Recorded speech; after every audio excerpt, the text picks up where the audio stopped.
We're getting ready to celebrate the grand opening of Longfellow Park. This project really illustrates what can happen when you collaborate. We've got AARP, CPAC, BREC, the city, DPW, all at the table trying to make this whole entire area a better place. I want to thank you all for being here. I think we've lost some of our audience to the afternoon, but I appreciate those of you who have remained.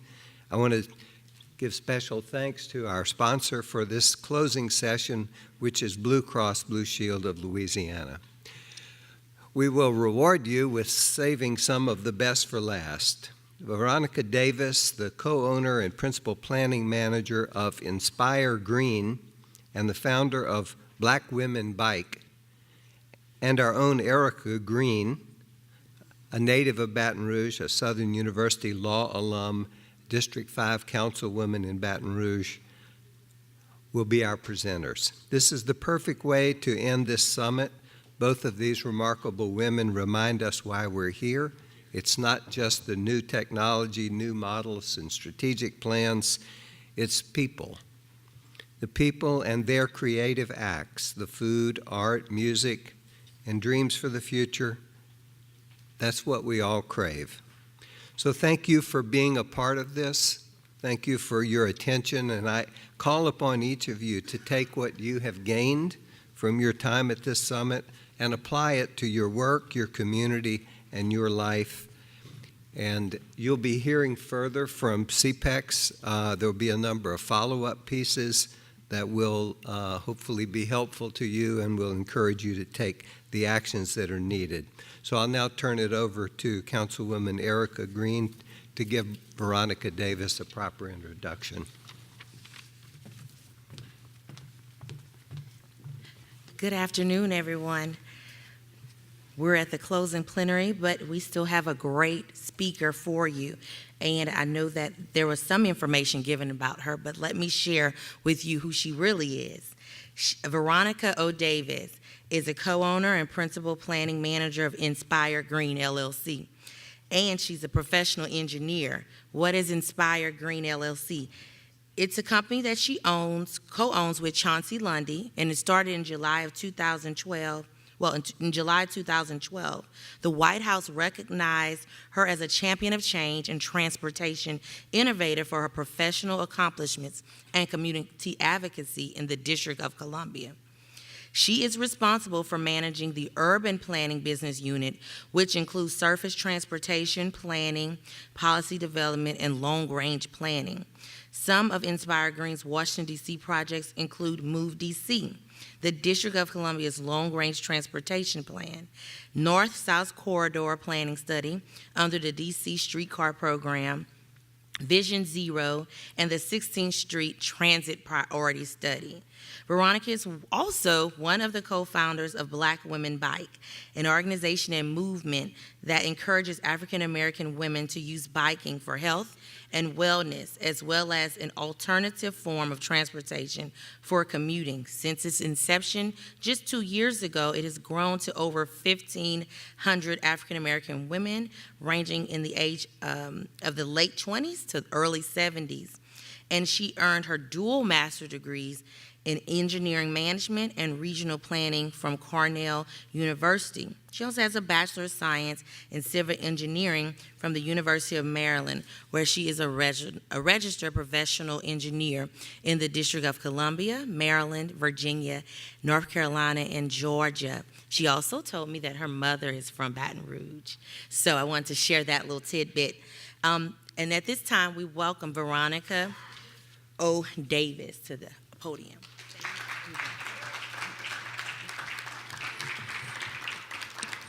All right, good afternoon, everyone. That's all I get? Come on, this is it. You guys get to go home after this. You've had 2 days off of work. You haven't had to sit and check emails. So how's everyone doing? Good afternoon. Thank you.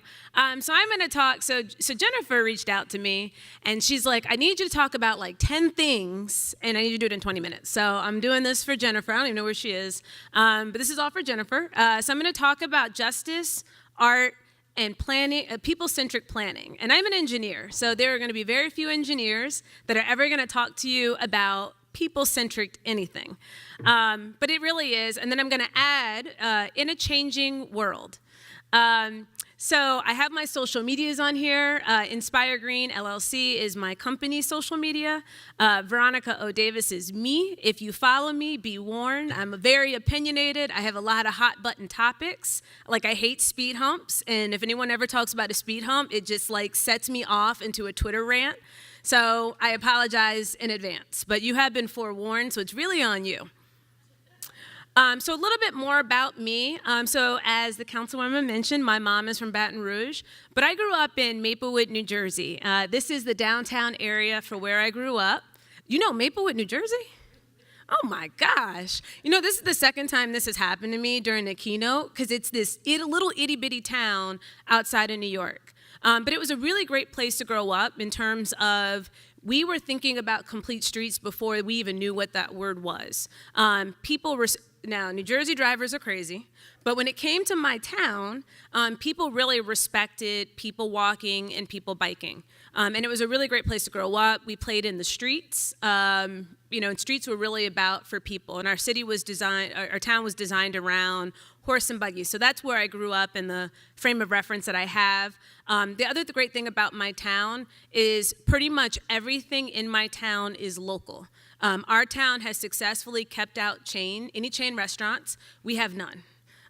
Everything is locally owned. Even our grocery store is a very regional grocery store. I don't even think it's regional. There's 2 King's grocery stores in the world. So it very much is about local businesses. There's a pizza place that's there today. It's now on the 2nd generation in the Lafredo family. And so I grew up with Vinny Lafredo, and he's now taken over the pizza place from his parents. And so you go back to a place and you recognize people. And I think it's really important to focus on growing local businesses. Another thing about me is me as a child. I have improved significantly from this. I am a certified yoga instructor. And why I think this is important is, one of the principles of yoga, people think about yoga as you go and you exercise and you feel all zen and all that stuff. But it really is more than just that. One of the principles of yoga, it's called ahimsa, and that means non-harming. And for me, anytime I work with a community, anytime I do a project, I try to do my best not to bring harm to that community. There's been a lot of toxic decisions made by my profession, and I aim not to do that for the next generation. So I really try to bring that with me, and so I'm very passionate about people. I'm very passionate about making sure all people have a voice, even the ones that are annoying. But I really think that all people should have a voice. So my mom is from Baton Rouge. This is a picture of my mom with her older sister and my Aunt Ag and my Uncle Bub. This was at my great-grandmother's house. She used to be on Myrtle Street. The house was demolished probably when I was about 8 years old. But yep, my mom's born and raised in Baton Rouge. She went to Southern University. A lot of my family either went to Southern or Grambling. Doug Williams is my cousin. So any Williams is anywhere that y'all know, I'm probably related to him. I have about 20 cousins running around the streets of Baton Rouge. But how we designed our systems. So when I think about the transportation system, and some of the things I may say may make you uncomfortable, but before you get mad and start tweeting at me, I want you all to reflect. Okay, why am I uncomfortable in what Veronica is saying? And really think through that. But how we designed our systems. So we designed our systems, our transportation system, around this time that we were talking about the American dream. So all of you have studied American cities. We were living in the city. And then, we came up with the American dream of you should move to the suburbs. And so we designed our suburbs, but then people still worked in the cities. And so we had to build these wide roads and highway systems in order to get people from their home to their jobs. But a very interesting thing is when you Google American dream, and this is a screenshot from my computer, but when you Google American dream, it always comes up, it's an ad of white families. It is an ad of a mom and dad with their 2 kids, the dog, and the caravan. But there's one picture that does show up, and that's this one. And it's a very interesting juxtaposition of what was going on around the time that we really started thinking about expanding our roadways, where you have blacks, lower income people that were left in the cities, and then there was the American dream of moving to the suburbs. And I know you guys heard from The Color of Law and all the other different presenters today, so I won't reiterate that, but we really want to talk about the fact that the black middle class was locked out of being into the suburbs. And so from that, we had to build these wider roads, and and that began our love affair with the car. And now you can look at any city, USA, and there's a highway that has bisected a community. So this is actually from a 1960s map of Baton Rouge. It's hard to read, and that's only because the quality of the map itself is pretty hard to read. But what this is the planning route for the I-10 Expressway. Who here has seen the I-10 Expressway? Raise your hands.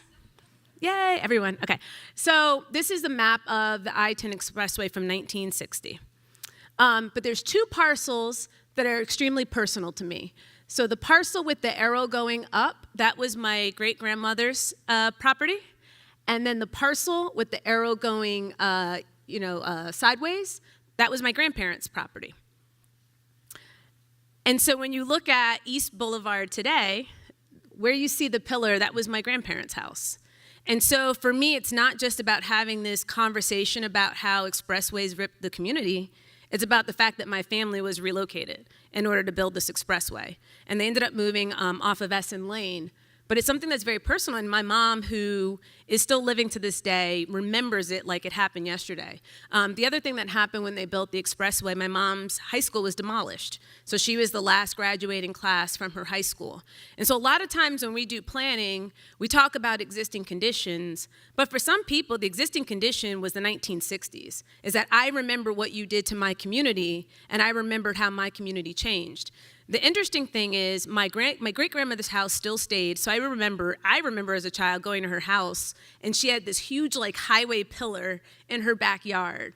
But eventually she moved in with my grandparents, and they demolished the house, and they sold it to the little market right there on the corner. But then there's a lot of disruptions, and I'm going to go quickly through this because I also want us to be thinking about the future, and it's important because as these things are happening, we can't bring our bad decisions of the past with us as these new things happen. So the disruptions that are happening right now to our industry is technology. So technology has completely changed the way that we've moved. And I'm not even talking about, in a lifetime, I'm talking about in the last 5 years. From the palm of your hand, you can now have someone pick you up and take you to another destination. And you pay them and tip them and you give them 5-star rating and you move on with your life. From the palm of your hand, you can unlock a bike, right? Who would have thought 5 years ago, from the palm of a hand, I can now ride a bike that's sitting on the street. So there's all these disruptions that are happening in our world. We have the sharing economy that's happening now. And this is just a couple, and I am not an advocate. I'm not advocating for any of these programs, but it's just to talk about that they are existing and they're changing our culture in a way that, quite frankly, as a transportation planning profession, we don't really know what to do with it. I know I've personally looked at Car2Go data where they provide the origin and destination of all of their cars. So it's helping us make better decisions, but we still don't really know. But we do know that with the invention of things like car sharing, it is allowing people to not have to own a car, which is also changing the whole car ownership. And part of the reason why our smart car came around, Car2Go came about, was Daimler couldn't get anybody to buy their little stupid smart cars because they're silly looking. So what they said was, fine, since no one will buy them, we're going to paint them and brand them, and we're going to throw them on the streets of a couple select cities, and let's see what happens. And it's become so popular, now they've put Mercedes on our streets. So we have a sedan Mercedes and an SUV Mercedes. And I don't have a car, but these programs allow me to not have a car. We also have the docked bike share systems. So back in the day, bike share used to be, Councilwoman, let me hold your bike. I'm just going around the corner, right? But now we formalize that system, and there's so many cities, and it's been amazing. And I would say of all the cities, I know you guys are getting ready to get your system, I would say really look at the city of Philadelphia. They did an absolutely awesome job of making sure they built a system on equity. And they are probably have the most diverse usage of a docked bike share system. But then just as we got used to the docked bike share systems, along came more bikes, literally one called Mobike. So we now have all these different bikes that just showed up one day on the streets of the District of Columbia and Philadelphia, and everyone's like, well, shoot, what do we do now, right? But what has been the most amazing thing is someone who, since the dock system for the DC came on board in 2009, and I've been talking about equity, that's actually how I, got national. I said black people don't like the cold, and like people wrote articles that I was racist. But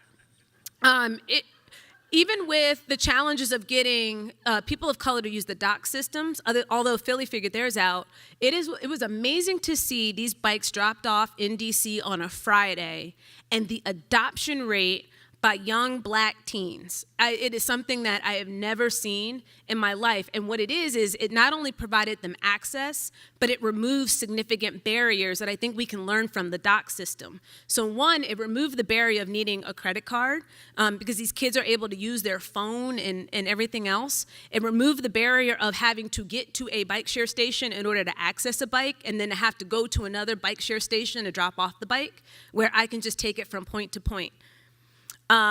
And then now we have scooters all over the city.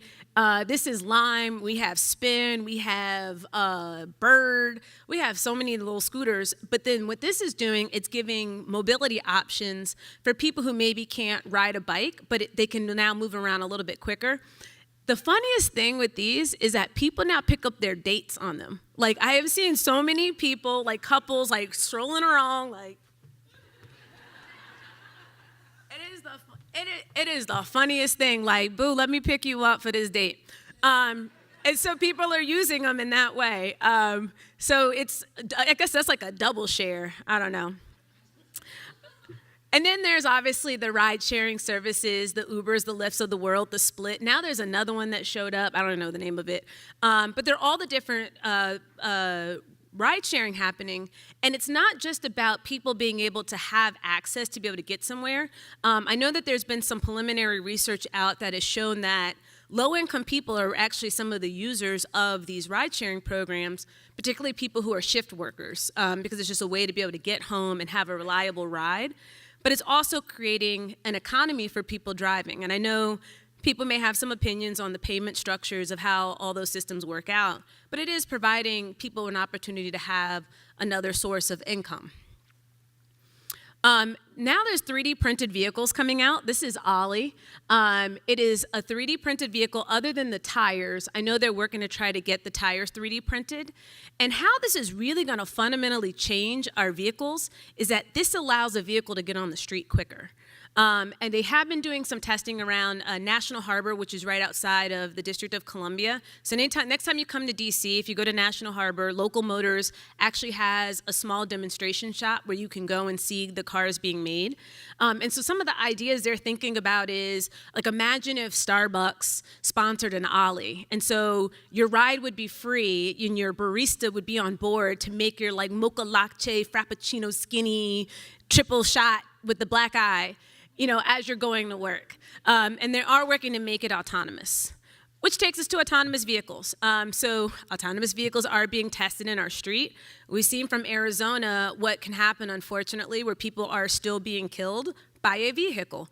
So autonomous vehicles are coming. I know I have my specific concerns that all we're going to do is just make congestion more efficient. We're not going to actually solve our challenges in the city to be able to reclaim space for people. And partly it's because I think a lot of cities are like, oh, this is so exciting, I want to be a test city. But no one's really thinking about, well, what's the vision for what our city will be if these things come, and let's dictate that and allow the car companies and the manufacturers to rise to our vision versus allowing them to drive the conversation. Autonomous trucks are being tested. I know right now with the Panamax ships, and for those of you not in the transportation world, Panamax ships are just really large ships. So the Panama Canal is now open, and these ships are able to get through the new Panama Canal. Unfortunately, for a lot of our ports, they're not prepared to receive these ships, and so they're all working to get ready. But once that happens, how do we get this stuff off the ship to where it needs to go? And so they are talking about autonomous trucks. And delivery drones. So they are going by air. Thankfully, I live in the District of Columbia, so I don't have to worry about this because we can't put anything in the air because of security reasons, but they are testing them in other cities. One thing that they are testing with us are delivery bots. So this is the corner of 14th and U in the District of Columbia. The gentleman that you see in the background, him, so he's the handler. So right now, since it's a pilot project, the delivery bot is completely autonomous, but because it's a pilot project, it has to have a person walk with it. And so he has a little remote control. And I only know this because I'm so nosy. I walked up to him. I'm like, how does this work? So how are you controlling this? Let me see your remote control. He wouldn't give it to me though. But he has a remote control that he can override the system. Jared, you lied to me. You said it would play. No, hold up. Jared, it won't work? All right, well, you just have to believe me.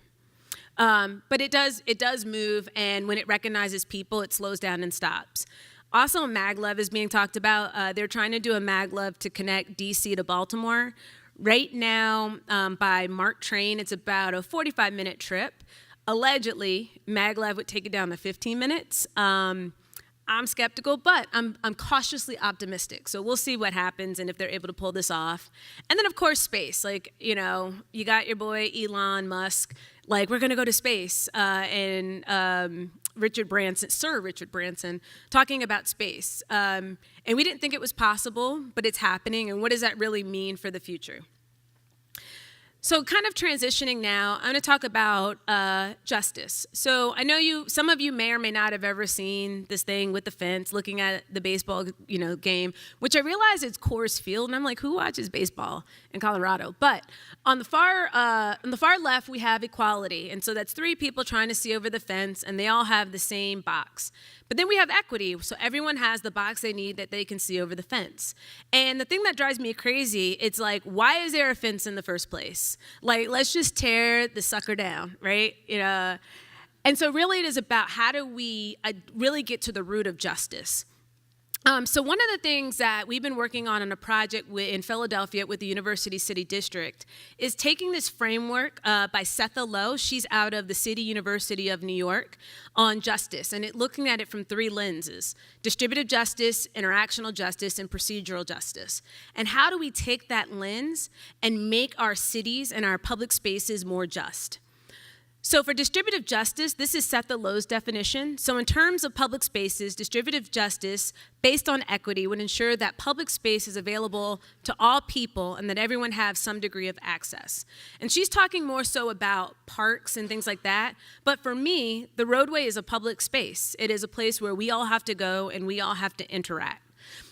This is a picture from the District of Columbia. This is North Capitol. For those of you that have never been to D.C., North Capitol goes to the U.S. Capitol. The U.S. Capitol is the basis for our entire roadway network. Everything funnels from the Capitol. As you notice, we have a church in the background, and that is the priest from that church is actually one who married my husband and I earlier this year. We have 2 service lanes on each side, and then 4 lanes that are about 40 feet down in the middle, and that takes you to Maryland. And I have nothing against Maryland people. I think they're great. I think they're horrible drivers.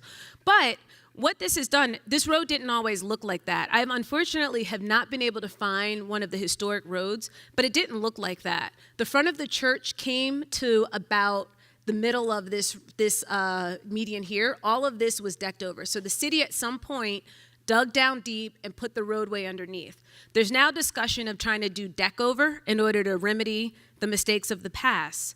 But my bigger point is that we've allowed 6 lanes for cars. This is North Capitol. Anyone see what's wrong with this? This isn't a trick question. It's very narrow. This is the same exact street. And so someone thought, you know what, we should put a garbage can right in the middle of the sidewalk. I will say the garbage can has since been moved. I would like to think that it's because of me, but who knows? But even still, we've given 6 lanes for cars, and even without the garbage can, we have maybe 4 feet, 5 feet for people to walk down the street? And is this how we want our future cities to be, or do we want people to be able to walk and be able to talk side by side with each other? This is a picture from Cali, Colombia. And what's so amazing about Cali is that they made a decision that we're gonna move people. And so what they did is, this is a bus-only street. I have never in my life seen a bus-only street. I've seen plenty of bus lanes. This is a bus-only street. They have made a fundamental decision that we are not going to allow any cars on this street because we need to move people. And these buses come probably about every 2 minutes. I sat there for about an hour. This is my vacation, by the way. So I sat there for an hour watching buses go by, and I was so amazed at the number of people. Unfortunately, I didn't get a picture, but this is the station right here. On the other side of that station is a flea market just full of people. And so that's a whole different level of transit-oriented development. But people did it, and it was really great to be in that space and to walk around. And then this is Belgium. Again, I was supposed to be there for a vacation. But this is a retail street in Ooh, go back. This is a retail street in Belgium, so there's all the retail along here. It's actually a shared street, so cars are allowed to be there, but they have to go extremely slow. This is Costa Rica, and what's really great about this is you have 3 young girls on the bikes. They're laughing. There's 2 on one bike. She's holding on to her, and they're taking their time getting up the street. And what that says is that they've created an environment that is so comfortable for them that they can bike together and laugh together. And think about things like that in our city. So I know it's a different context, but it doesn't mean we can't have that same experience. So interactional justice as it relates to public space, I've been given the 5-minute warnings, I'm going to have to go a little bit fast. But interactional justice, in summary, it's really about, do I feel welcome in this space, regardless of who I am? And so we've created spaces in our history that have very overtly said that you're not welcomed here. So we've said, you're not welcomed here. You need to go somewhere else. And this is the history of our country, Jim Crow. And I know sometimes we can be like, oh, but we're past that. But we have people, not even this room, that remember that time. I know I have people in my family that remember that. I remember my grandfather was driving me around the streets of Baton Rouge. He was telling me streets that he couldn't be on. So it's very real for a lot of people, even though some of our some of us, like the young people, we may not have experienced that. But that doesn't mean that overt discrimination still doesn't happen. This is from New Jersey. A friend sent me this where it says no unattended kids on the sidewalk. And I'm like, but where are they supposed to be, right? Like, so do you want them in the street? And so we're doing these things that are very overt. But with some of our policies, we have things that make people feel unwelcome in a very subtle way. These are just 3 different article clippings of biking while black. And it's literally people just riding a bicycle. So we tell people you should ride a bike for your health. And they get on a bike and they ride it for health. And next you know, they're pulled over by the police. And I know that there are a lot of places, Maryland was trying to push for a helmet law. And a lot of the bike community actually came out very hardcore against it. There's a lot, and I know there's a lot of debate around helmets and no helmets, but at the end of the day, what we realized is that if you implement a law, we know it's not going to be implemented fairly. It never is. And so we were against it for that reason, is that people should, yes, should people wear a helmet? Maybe. But at the end of the day, we know that that law is not going to be treated fairly. And one of the things with Vision Zero, which is zero traffic-related deaths, a lot of times people rely on the enforcement angle. We just want to beat people over the head that you should do the right thing. But is that really what we want to do? Is that we really want to pit the community against the police who are supposed to serve them? Because I know that when we were working on the plan, the Metropolitan Police Department, they were very clear that we don't want to have to deal with silly enforcement. So if someone jaywalks, that's on them. And that was the attitude. Because all you're doing is having us harass people that we are supposed to be protecting, versus we should be focusing on the really dangerous behavior, people who are excessively speeding, people who are under the influence while operating a 2-ton, weapon for all intents and purposes. So procedural justice. So procedural justice really gets at to this root of fairness. Who's making the decision and who's at the table? I'm willing to bet, regardless of what community you're in, that if you hold a public meeting tonight, you will guess with probably an 90% accuracy every single person who will show up. And you know exactly what they are going to say because they say it at every public meeting. I'm convinced that they are just professional meeting attendees. But what about all the other people who are affected by their decision or their voice does not matter? So this is where I'm going to talk a little bit about public art. So this is a building that was in my old neighborhood, and it was I think it's ugly. I think it's ugly to have this like red and black paint. And so my friend and I got together and we got a grant in order to put a mural. And it became like this community like battle royale. And what it was is there were the gatekeepers of the community who said, over my dead body, you won't put a mural. And it was literally like 5 people who didn't want it. But the rest of the community said, well, we want some public art. It would be nice. We never get anything on this side of town. This is east of the river. Anytime you're east of anything, it's probably a black community. But, they were like, we never get anything, so let's do this. So our community worked together, and eventually we got a mural. It was funded by the Kennedy Center, and it was actually a part of one of their larger events. But even on this idea of public art, this is from Cali, Colombia, of 2 young kids, and they used the trees as the hair. But the interesting thing in Colombia, they call everything graffiti. So we call this a mural, but they call it graffiti. And it got me thinking about this idea of graffiti. We heard a lot about placemaking and tactical urbanism, but isn't graffiti placemaking? I'm not arguing whether it's right or wrong, but it's placemaking. It's people who have decided that this is their place and this is their turf.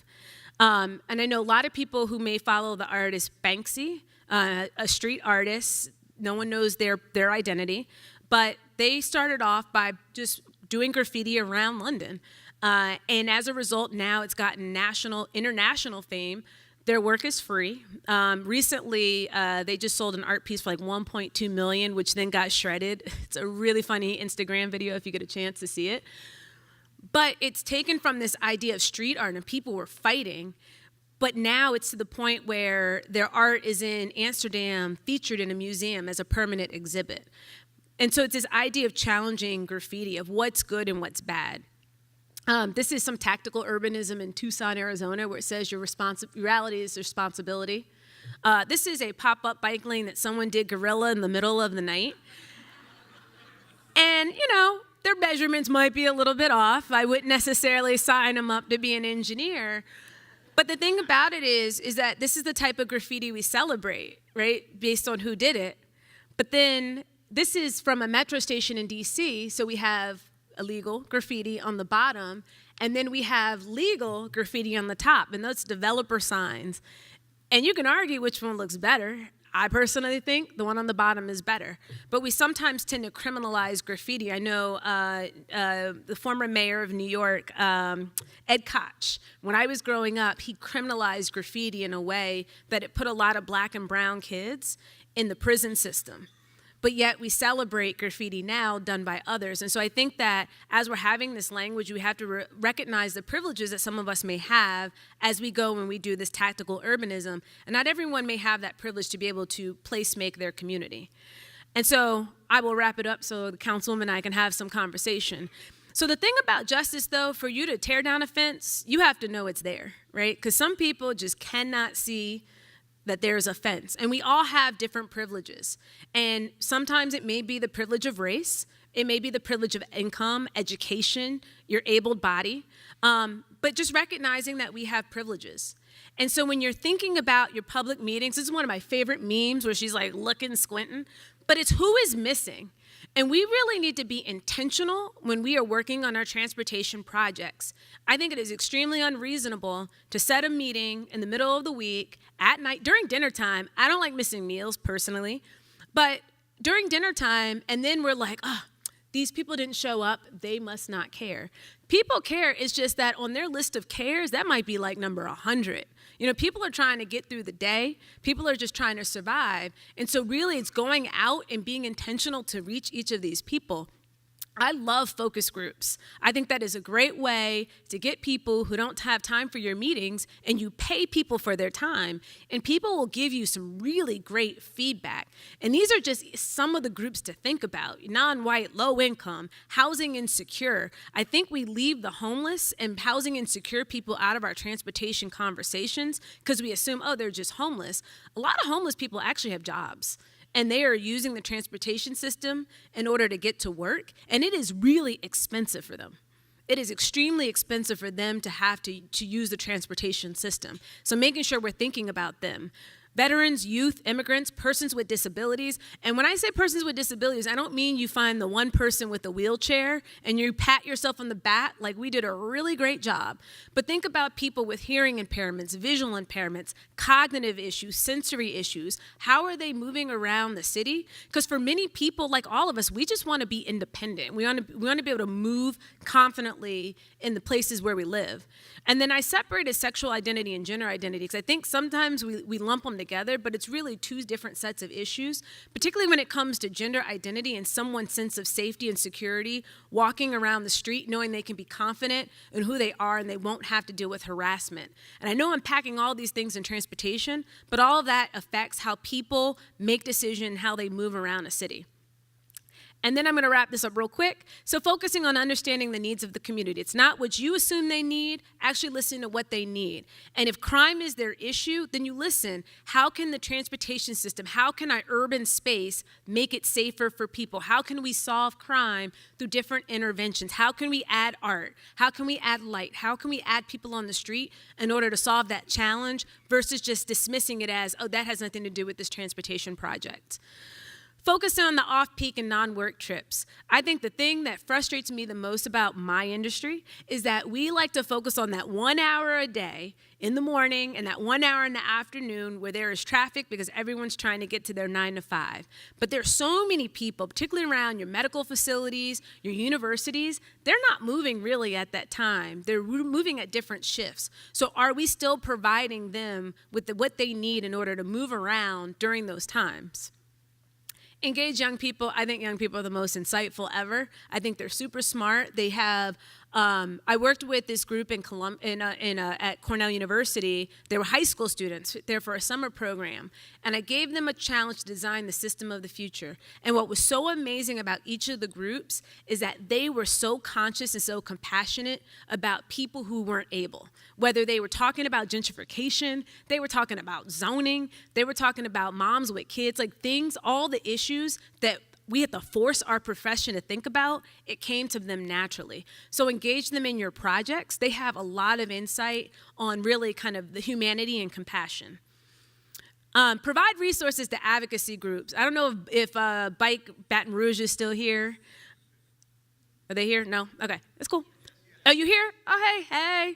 But what happens is that we always ask our advocacy groups, hey, we need you to send this out. Hey, we need you to come to this meeting. And you pull and you pull and you pull and you pull and you ask, but you never provide them any resources to be a part of your project. You pay your consultants, people like me, a lot of money to have to engage in outreach to the community, but you don't do the same for your advocacy groups. So as you're asking for your advocacy groups, think about ways to provide them stipends so that they can help support your projects and help give you feedback in order to make your projects better. And then lastly, take the meetings to the streets. We already know where the people are. If you really want to engage people, go to a grocery store on the 1st of the month. Or you go right around a payday, that is the best time to stand in front of the grocery store and engage people. Anytime that we have done this in the city, we typically talk to anywhere from 300 to 400 people in 2 hours. You are never going to get that amount of people in any public meeting. I don't really care how much resources that you put out for that. Most people happen upon the meeting, and more importantly, I have so much data that shows when we go to the street, the demographics of the people we engage almost perfectly matches the community better than any public meeting that we've ever done. And with that, some questions to provocate as we go into the next Q&A section, because I'm asking you questions. So distributed justice, is there space for everyone, and is there a fair allocation of resources? Interactional justice, do people feel welcome and safe in your system? Do our policies or designs exclude people? And the only way to know that is that we have to recognize some of us have blind spots. Your blind spot might be this big, and for some of us, hopefully our blind spots are smaller, but we always have a blind spot. So sometimes it may mean we have to bring people to the table to make sure that our designs work for them. And then procedural justice, is the decision-making process fair and all the policies fair? And with that, I look forward to chit-chatting with the council member. Thank you so much.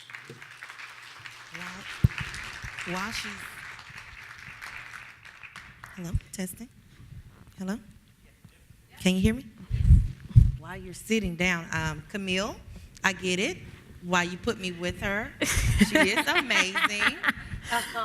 And your business is perfectly named Inspire because you are inspiring all over your city and the world, apparently. When I think about Baton Rouge and where we are with transportation, multimodal transportation, movement, I feel like we are just really, in the last decade, really understanding how to bring that to our community. And so when you talked about, you ended with fairness, I have so many questions, but I'm going to do a double question. And when you talked about fairness and you mentioned the other side of town, my question to you is, one, how do you get all of your community, all of the city to understand movement and multimodal options, as well as how do you get them comfortable with utilizing those types of transportation? So one thing I feel, a thing I'd like to brag about is I haven't found a person yet I haven't been able to get on a bicycle. I don't care about age. For Black Women Bike, and I didn't really talk about Black Women Bike too much, but with Black Women Bike, one of the groups that we're seeing that's getting on bikes the most are women in their early 70s, where they want to stay active, and it's a way to be active. It's gentler on the knees. But I think what happens is that we make assumptions about communities, about what they want and what they need. And so we come in ready to fight, which then puts the community on the defensive.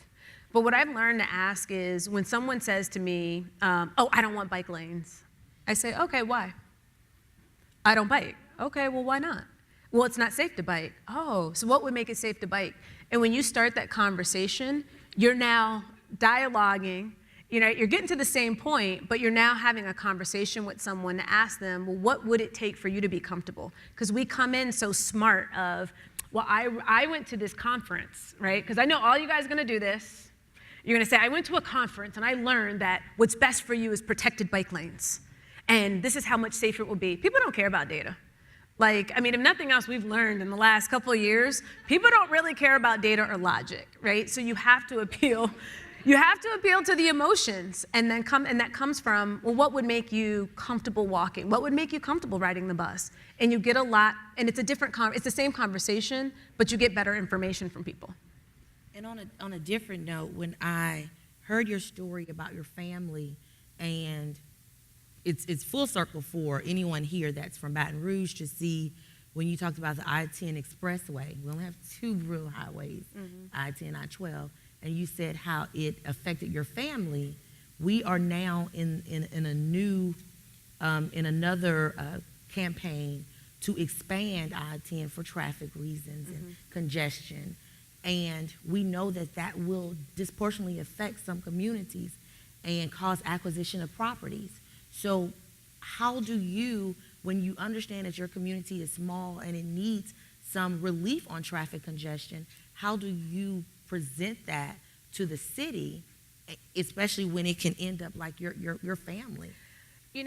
I will say, I think uniquely, because I mostly work on the East Coast, we don't expand we don't expand highways. Let me state that differently. Inside the Beltway of DC, we're not really in the expansion business. And I think we've gotten to the point, our traffic is bad. We are the worst. Your traffic might be bad, but our traffic is bad. We are the worst. We are the number one for traffic in the country. And part of it comes from we recognize we can't expand. It's not going to fix the problem. With all due respect, I'm sure you guys are well down the process. I don't mean to step on any toes. You can expand I-10, and in 10 years, you're going to be back here asking the next keynote speaker, so we still have this traffic problem, and we need to expand again.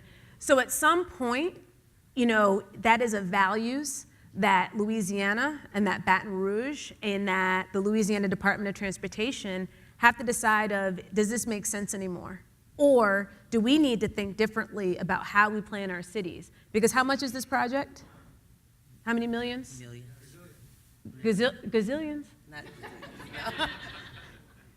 It's expensive. However many millions that it is, I'm willing to bet you could invest that into the world's robust transit system. You could throw everything at bike lanes are cheap. You could really build an alternative transportation system that'll solve your problem and probably half the cost of expanding the freeway. And my last question, listening to your presentation, I was overwhelmed with all the types of transportation options.